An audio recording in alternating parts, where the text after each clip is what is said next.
오늘의 본문은 사도 요한이 이 서신을 받아 읽을 성도들에게 서로 사랑하며 서로 용서하고 용납하여 줄 것을 가르치는 내용입니다. 이 요한 일서를 읽을 때 우리가 유념해야 할 것은 사도 요한이 이 서신을 성도들에게만 고려하여 쓴 것이 아니라는 것입니다. 사도는 이 서신이 배달될 성도들의 상황을, 그 교회 상황을 이미 알고 있었고, 자, 그들로 하여금 신앙인으로서 어떻게 살아야 하는지, 어떻게 살아야 할 것인지에 대해서 가르침을 주고 있는 것입니다. 당시 이 서신을 받아보는 성도들, 그 교회는 평안한 상태가 아니었어요. 그들 중 일부는 영지주의의 영향을 받아서 교회를 어지럽히고 있었고요. 또 어떤 이들은 그릇된 신앙과 행실로 아주 교회를, 무질서한 교회를 만들어 버렸습니다. 이것은 단순히 요한일서를 받아보는 그 초대교회의 모습만은 아닐 거예요. 이러한 모습은 예나 지금이나 이 땅에 있는 교회 안에 성도들이 한결같이 경험하는 문제라고 생각이 되어집니다. 자, 이제 그러한 교회와 성도들, 우리 신앙인들에게 사도를 통하여 주시는 주님의 말씀, 우리가 함께 읽어가며 묵상하도록 하겠습니다. 2장 1절 2절입니다. 나의 자녀들아, 내가 이것을 너희에게 쓰면 너희로 죄를 범하지 않게 하려 함이라. 만일 누가 죄를 범하여도 아버지 앞에서 우리에게 대언자가 있으니 곧 의로우신 예수 그리스도시라. 그는 우리 죄를 위한 화목제물이니 우리만 위할 뿐 아니요 온 세상의 죄를 위하심이라. 여기서 우리가 먼저 이해해야 할 것은 사도가 성도들에게 하고자 하는 말이 무엇인가 하는 것을 바르게 아는 것입니다. 사도는 이렇게 시작하지요. 내가 이것을 쓰면 너희로 죄를 범하지 않게 하려 함이라. 내가 너희에게 죄를 범하지 않게 하기 위해서 이 편지를 쓴다, 이런 말입니다. 그리고요, 놀랍게도 그 뒷부분은 모두 다 그에 대한 설명인 것입니다. 지금 성도들은 서로 분쟁 중에 있었어요. 용서가 되지 않고 용납되지 않는 거예요. 앞에서는 화해하지만 그들의 마음은 여전히 불퉁불퉁했습니다. 참 견디기가 쉽지 않은 상황에 있었던 거예요. 자기들이 가진 그 신앙 지식을 앞세우며 먼저 믿은 자들을 무시하는 성도들도 생겼습니다. 그들은 신앙을 인격적인 하나님과의 교제보다는 자기들의 어떤 그 신학적인 지식 혹은 신앙적인 지식 혹은 그들 나름대로 철학적인 지식에 기반을 두고 그들은 우월감을 가지고 있었습니다.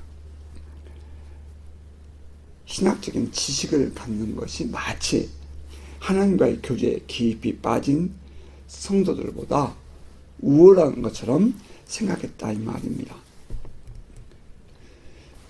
당시의 영지주의, 그 영지주의를 우리가 묵상해 보면 이 영지주의자들이 가질 만한 그런 또 독특함이 있었지요. 그것은 그리스도에 대한 자신들이 갖는 지식이 다른 성도들보다 훨씬 더 우월하다고 자긍하는 것입니다.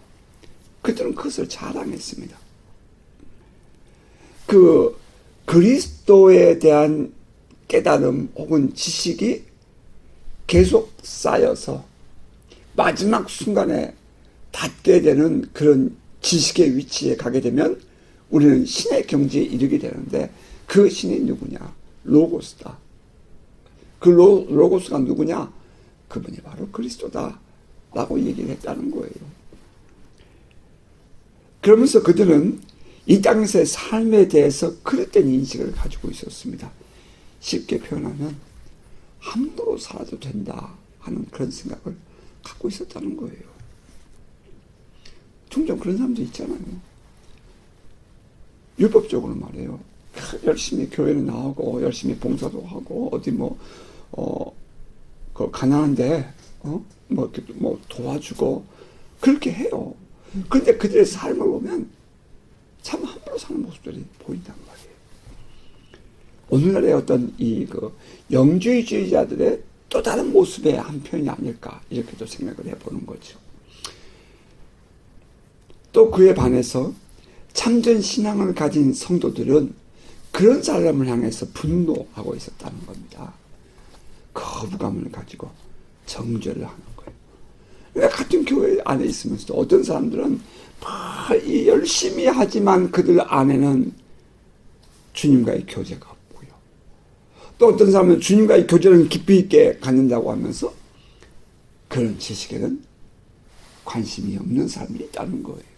그러면서 그들이 서로가 다툼이 생기는 거죠. 그런데 우리가 여기서 좀 생각해 보아야 할 것은 그런 다툼, 분쟁하는 사람들의 그 중심에는 뭐가 있냐면 센터드, 자기 중심이라는 것이 늘 주인 노릇을 하고 있다는 것입니다. 대부분의 사람들은 이 자기 중심적인 생각을 하고 생활을 하잖아요. 그래서 자기의 주장과 맞지 않으면 분노하고 흥분하는 경향이 있습니다. 교회 신앙도 마찬가지예요. 자기들의 신앙, 자기들의 교리에 맞지 않으면 그들은 흥분하고 분노합니다. 그래서 교회 안에 다툼을 일으키는 것입니다. 지금 초대교회 안에 이런 상황이 벌어졌어요. 성도들은 서로 다툼이 일어났습니다. 자기가 옳다는 거죠. 서로를 향해서 틀렸다고 말하며 분노하며 미워하고 있는 것입니다. 사도는 이것을 주의 말씀을 어긴 죄라고 보았다는 것입니다. 이제 본문을 쭉 묵상을 하다 보면 너희가 죄를 범하지 않게 하기 위해서 이 편지를 쓴다라고 했는데, 그러면 이 사도 요한이 성도들에게 너희가 범한 죄가 뭐냐라고 우리가 찾아본다면 그것은 곧 서로가 다투고 미워하는 것이다 라고 한다는 거예요. 참 놀랍죠. 너희가 죄를 범하지 않기를 원한다. 너희가 서로 미워하지 않기를 원한다. 그런 말인 것입니다. 자, 또 조금 더 가봅시다. 이제 그 2장 1절 그 가운데를 보면, 하반절을 보면, 만일 누가 죄를 범하여도 아버지 앞에서 우리에게 대언자가 있으니 곧 의로우신 예수 그리스도시라. 자, 이 말은 우리가 지난주에 보았던 요한일서 1장 9절의 말씀과 함께 우리에게 큰 희망을 주는 복음이 있죠. 넘어지고 실수하고 우리가 죄를 짓고 하는 그러한 우리 신앙들에게, 연약한 신앙인들에게 이것만큼 복음이 어디 있겠어요? 1장 9절은 그랬잖아요. 만일 우리가 우리 죄를 자백하면, 그때 자백한다는 말이 현재형 단어를 써서 언제든지 자백하고 돌아오기만 하면, 현재 지금 자백하기만 하면 그런 뜻이라고 해석해 드렸지요. 만일 우리가 우리 죄를 자백하면 그는 미쁘시고 의로우셔서 우리 죄를 사하시며 우리를 모든 불의에서 깨끗하게 하실 것이다. 이거 복음이죠, 복음. 또 그리고 오늘의 이 말씀, 만일 누가 죄를 범하여도 아버지 앞에서 우리에게 대언자가 있으니 곧 의로우신 예수 그리스도시라. 여러분, 이렇게 그림을 상상해 보세요. 하나님 아버지는 우리의 모든 행동에 대한 재판장이 되십니다. 혹여나 어떤 사람이 죄를 졌다 하십시다. 그러면 의로우신 재판장이 그에게 심판을 하실 것입니다. 그때 그 재판장 앞에 한 변호사가 서 있는 거예요. 그리고 그분이 대언자가 되어주시는 것입니다. 그분은 예수 그리스도이신데, 당신이 십자가에서 죽으시고 부활하심으로 그 죄인이 지은 죄값을 이미 지불해 주셨으므로 이제 송사하는 원수 마귀의 그런 고발 앞에서 하나님, 그 죄값은 제가, 재판장, 그 죄값은 제가 지불했습니다 라고 대언을 해준다는 것입니다. 예수가 우리의 대언자가 되어서 하나님 앞에서 우리를 변호해 주신다 하는 것입니다. 원수마귀가 죄지어 넘어진 자를 하나님 앞에 계속해서 꼬드기고 송사하죠. 그러면 예수는 그때마다 당신이 친히 죄값을 이미 십자가에서 지불했다고 변호합니다. 그러면 재판장이신 하나님은 그 넘어진 자에게 죄 없다 하시고 의롭다고 불러주시는 거죠.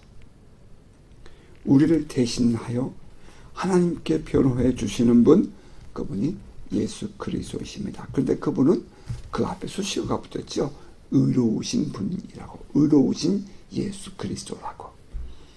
의롭다, 굽은 것이 없다, 거짓말을 못하신다, 처음과 끝이 언제나 동일하시다, 그런 뜻입니다. 십자가에서 죽으신 예수, 그분 안에 들어있던 그 진정한 사랑은 조금도 변함이 없다는 것입니다. 요한일서 1장 9절과 오늘 본문 요한일서 2장 1절을 비교해 볼 때에 성도들이 혹여나 넘어져 죄를 짓게 되면 주님께 나아가 자기의 죄를 자백해야 합니다. 그러면 하나님 앞에 선 예수 그리스도는 우리를 대신하여 하나님께 대언하시며 우리를 구원하십니다. 이것은 어느 누구에게도 예외가 없습니다. 누구든지입니다. 누구든지. 지금 이 서신을 받아보는 사람이든지 아니면 그들이 지금 정죄하고 있는 그 어떤 사람이든지 그 모두가 상관치 않는다 이 말입니다. 따라서 2장 1절은 거기서 갈라져야 돼요. 너희가 죄를 범치 않게 하기 위하여 내가 이 편지를 쓴다. 그런데 있잖아. 누구든지 만일 죄를 범하면 그런 뜻이죠. 누구든지, 그런데 있잖아. 누구든지 만일 어느 누가 죄를 범하면 우리에게 하나님 앞에 대언자가 있어. 그분은 의로우신 분이라서 그분은 우리의 화목제물이 되어주셔서 우리만을 위한 것이 아니라 모든 사람들의 죄값을 다 지불해 주셨단다 라고 얘기하고 있다는 거죠.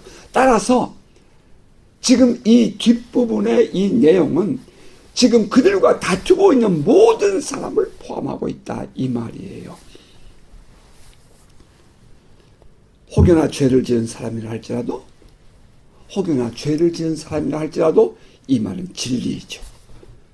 그런데 스스로 거룩하다고 생각하는 사람들은 어때요? 이 말은 자기에게만 진리라고 생각을 하는 거예요. 이 말은 자기에게만 적용을 한단 말이에요. 남에겐 적용을 안 해요. 넘어진 자에 대해서, 실수한 사람에 대해서는 이 말 적용 안 해요. 자기는 늘 나를 위해서 예수가 대언자가 된다고 생각하지만 그 사람들을 위해서는 대언자를 받아들이지 못하는 거예요. 그러니까 그들한테 정죄하는 거예요. 셀프 센터드, 자기만을 위한, 자기가 중심이 되는, 참 이런 이기적인 모습이 어디 있냔 말이에요. 따라서 그 말씀을 그들에게 적용하면 싫어하고 분노합니다. 만일 그 넘어진 사람에게도 이 말씀이 진리라면 어떻게 그들을 향해서 분노하고 정죄할 수 있다는 말입니까?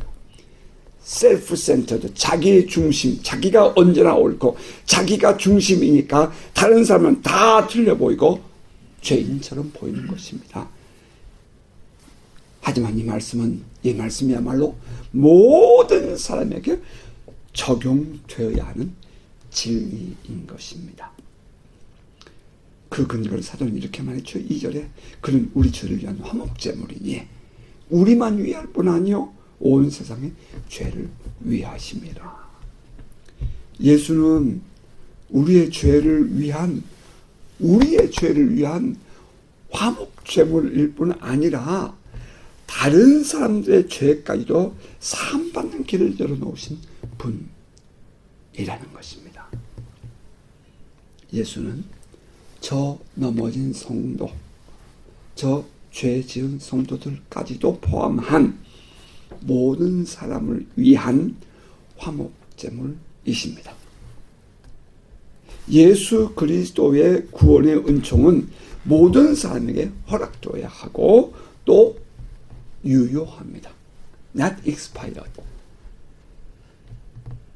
결코 효과가 지나지 않았습니다. 여러분 이것을 믿습니까?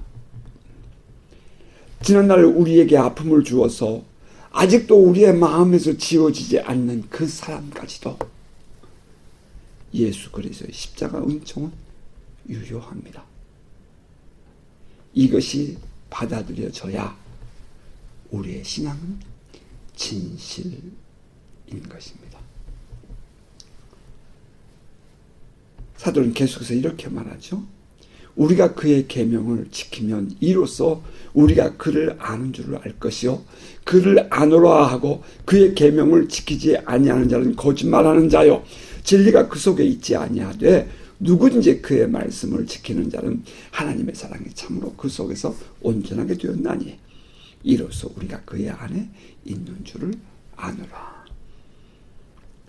여기 우리가 그를 아는 줄을 알 것이요 할 때 그 아는 줄을 하는 그 말, 그를 알다, 하나님을 알다라는 단어를 우리가 좀 주목해 볼 필요가 있어요. 참된 신앙인은 하나님을 아는 자들입니다. 이때 안다는 것은 그 영지주의자들이 말하는 것처럼 지식으로 아는 것이 아니라 경험해야 하는 것입니다. 성령 안에서 깨우침을 받고 하나님의 인도하심을 체험하면서 하나님을 아는 자들인 것입니다. 자, 어쩌면 이들은 지식으로 아는 것은 많지 않아도 많은 경험을 통해서 하나님을 알고 신앙생활을 해온 사람을 말할 것입니다. 신학적으로 어떻고 교리적으로 어떻고 하는 것에 대해서는 별로 아는 바가 없어요. 하지만 그들은 살아계신 하나님을 경험하면서 신앙생활을 해온 사람이라는 것입니다. 로렌 커닝햄의 하나님 정말 당신이십니까? 라는 그 책 앞부분에 들어있는 내용이죠. 아마 챕터 1이었던 것 같은데요. 어머니 어렸을 때에 어머니의 심부름을 받아서 저 멀리 떨어진 이 데어리에 가서 우유를 사기 위해서 갔습니다. 그래서 이제 우유를 사가지고 돈을 지불하려고 주머니에 손을 넣어보니까 돈이 없어졌어요. 화들짝 놀란 이 어린 로렌은 집으로 왔습니다. 돌아오는 길에 계속 돈을 찾아보지만 돈을 찾지 못했습니다. 집으로 왔습니다. 그리고 두려운 마음으로 어머니에게 이 사실을 얘기했습니다. 그랬더니 어머니가 로렌의 손을 딱 잡고 같이 무릎을 꿇고 하나님께 기도를 하는 것입니다. 하나님, 잃어버린 돈이 어디 있습니까? 기도하던 어머니가 벌떡 일어나더니 로렌의 손을 잡고 나가는 겁니다. 그리고 이게 길을 가다가 이렇게 풀숲에 가더니 주섬주섬 찾는 것입니다. 하나님께서 이 풀숲에 그 달러 지폐가 떨어져 있는 것을 보여주셨다는 거예요. 그리고는 이 주섬주섬 찾더니 그 돈을 찾았습니다. 이 로렌 커닝햄은 어렸을 때 이것을 보고 매우 놀랐습니다.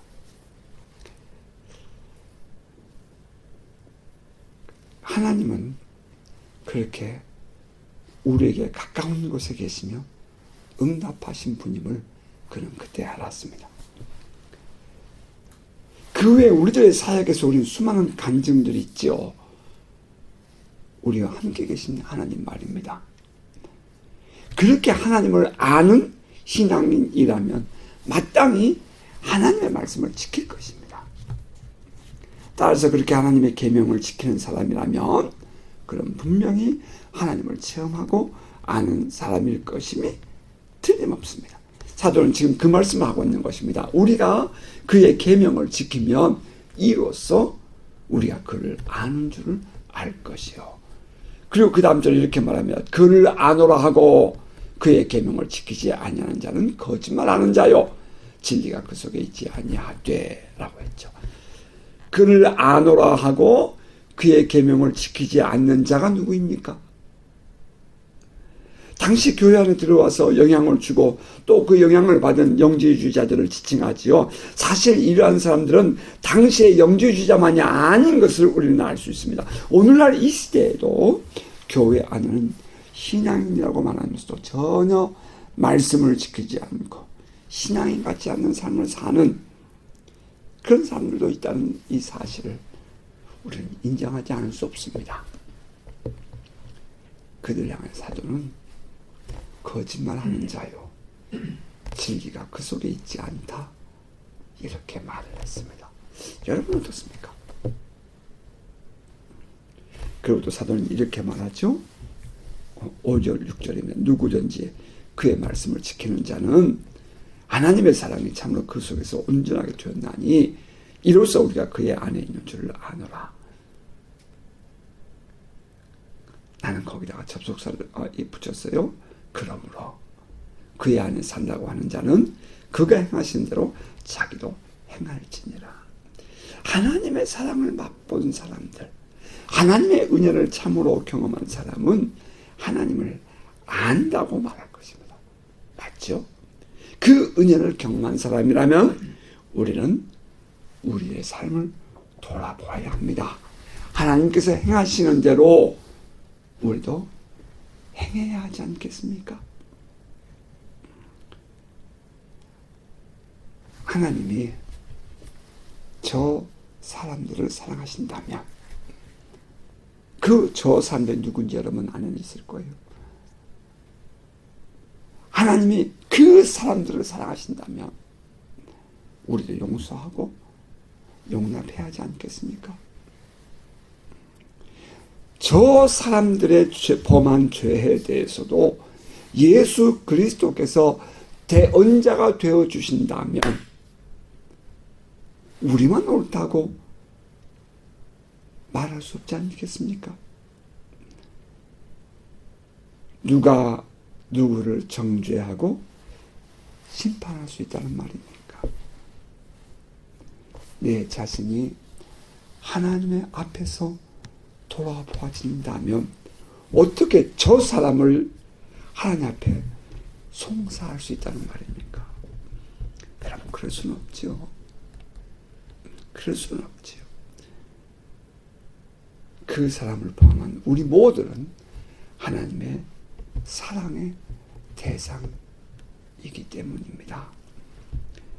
셀프-센터드, 자기 중심에서 벗어날 수 있기를 주의 이름으로 축복합니다.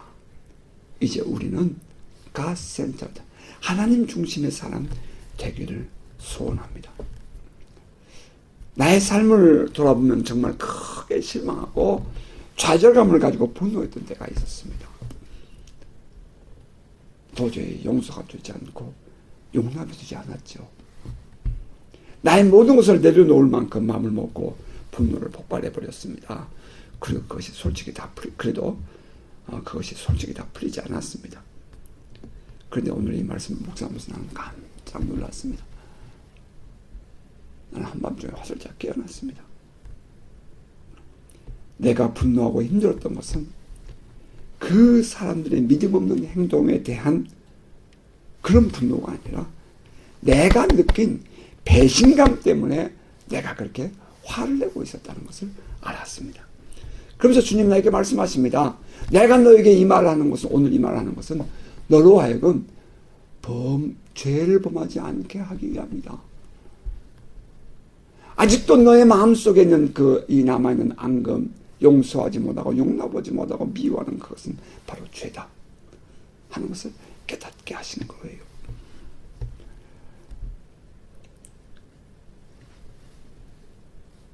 그래도 내가 당신을 믿었는데, 내가 너를 믿었는데 어떻게 그렇게 내게 아픔을 줄 수 있어? 그것이 신앙인의 삶이라고 말할 수 있어? 라고 분노했던 그때의 나의 모습, 그것은 나의 감추어진 셀프-센터드, 자기중심의 속내를 근거로 한 배신감을 느끼면서 나온 행동이었다는 것을 주님이 알게 하셨습니다. 마치 빨가 벗겨진 모습으로 주님께 아멘 하며 나의 허물을 인정하고 받아들이고 회개하였습니다. 자, 그렇습니다. 주님은 나에게 이 말씀은 너 자신만을 위한 것이 아니라 우리 모두를 위해 적용되어야 할 말씀이라고 하셨습니다. 그러한 의미에서 그 사람도 하나님의 은혜를 입어야 할 사람이고 주님의 사랑의 대상임을 인정합니다. 이 말씀을 아멘으로 받습니다. 그 안에서 산다고 하는 자는 그가 행하시는 대로 자기도 행할지니라 너희도 행할지니라. 아멘입니다. 자, 그렇다면 주님은 우리에게 무엇을 행하기를 원하시죠? 이제 그것이 바로 그 내용이 그 다음 절 이하에 나와 있답니다. 자, 그 다음 절 7절입니다. 사랑하는 자들아, 내가 새 계명을 너희에게 쓰는 것이 아니라 너희가 처음부터 가진 옛 계명이니 이 옛 계명은 너희가 들은 바 말씀이거니와 다시 내가 너희에게 새 계명을 쓰노니 그에게와 너희에게도 참된 것이라. 이는 어둠이 지나가고 참빛이 벌써 비춤이니라.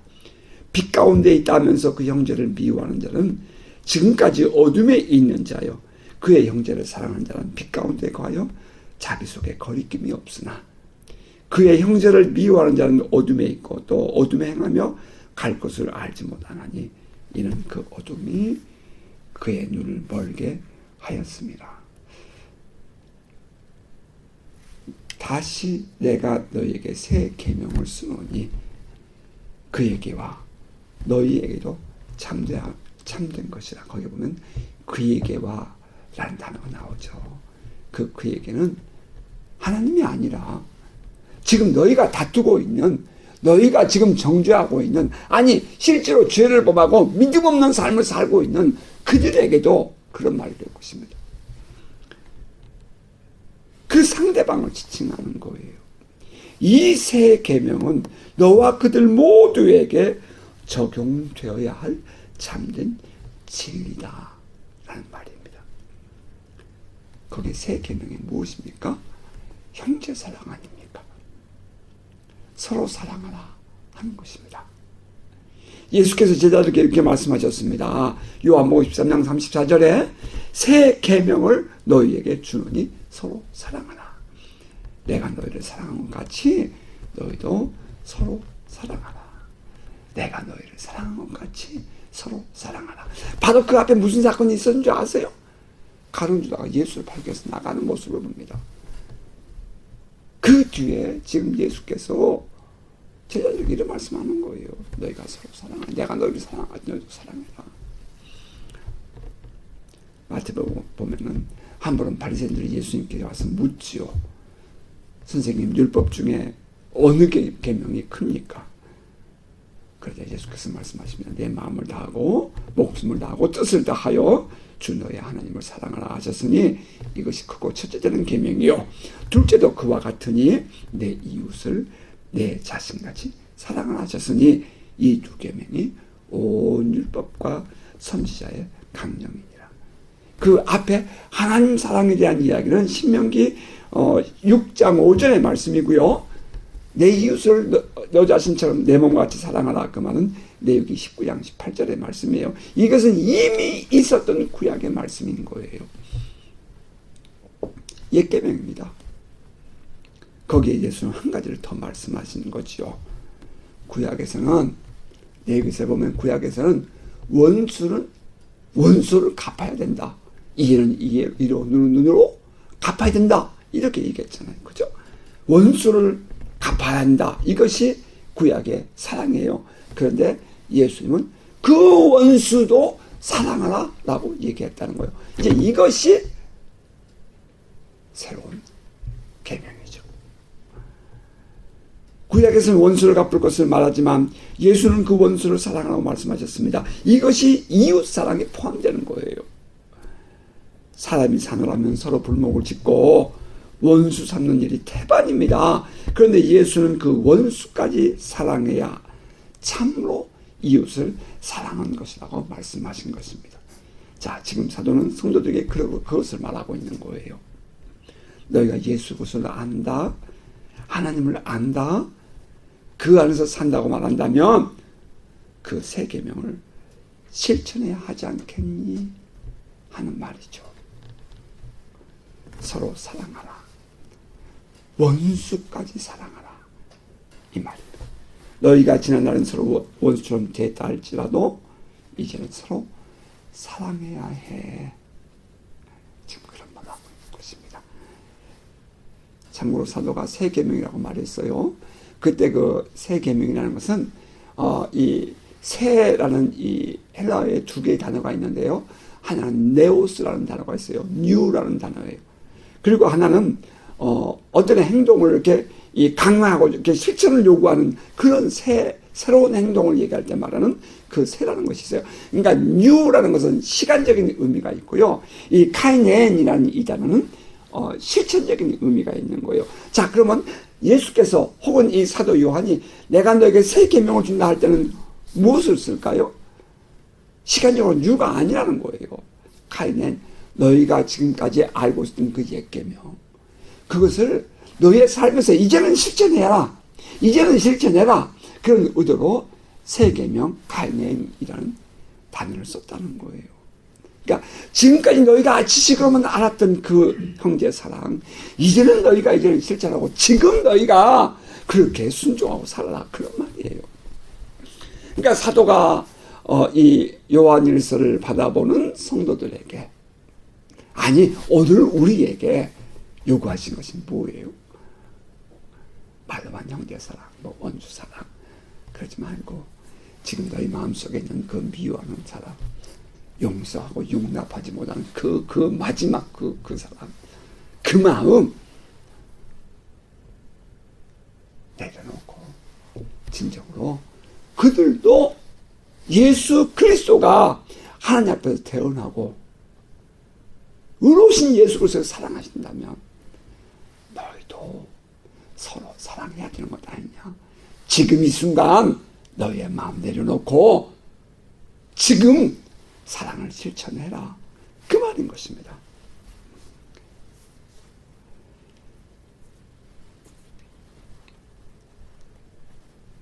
사도가 말하는 새 계명은 뉴가 아니라 이제는 실천해야 할 계명이라는 것입니다. 사도는 이렇게 말합니다. 빛 가운데 있다 하면서 형제를 미워하는 자는 지금까지 어둠에 있는 자여, 그의 형제를 사랑하는 자는 빛 가운데 거하여 자기 속에 거리낌이 없으나 그의 형제를 미워하는 자는 어둠에 있고 또 어둠에 행하며 갈 곳을 알지 못하나니 이는 그 어둠이 그의 눈을 멀게 하였습니다. 자, 말씀을 맺으십시다. 여러분, 형제를 사랑하라 하시는, 아니 지금의 우리가 지금 묵상하고 있는 사도 요한이 너희가 지금 실천해야 될 그 새 계명이라고 말하고 있는 그 말씀이 큽니까?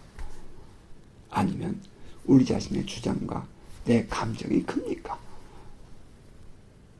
이 말씀을 진정으로 아멘 된다면 이제 우리의 생각을 바꾸고 마음도 내려놓아야 하지 않겠습니까? 만일 아직 미움을 담고 있다면 그것은 사도의 표현대로 죄를 범하는 것이 된다 하는 사실을 기억하십시오. 사도의 권면을 아멘으로 받습니다. 이제부터는 우리 모두 서로 사랑하는 법을 배워가고 또 그 사랑을 실천하며 사는 우리가 되십시다. 셀프 센터드가 아닌, 자기 중심이 아닌 God 센터드, 하나님 중심의 삶을 사십시다. 그가 행하시는 대로 자기도 행할지니라. 하나님께서 행하신 대로 우리도 행할지니라.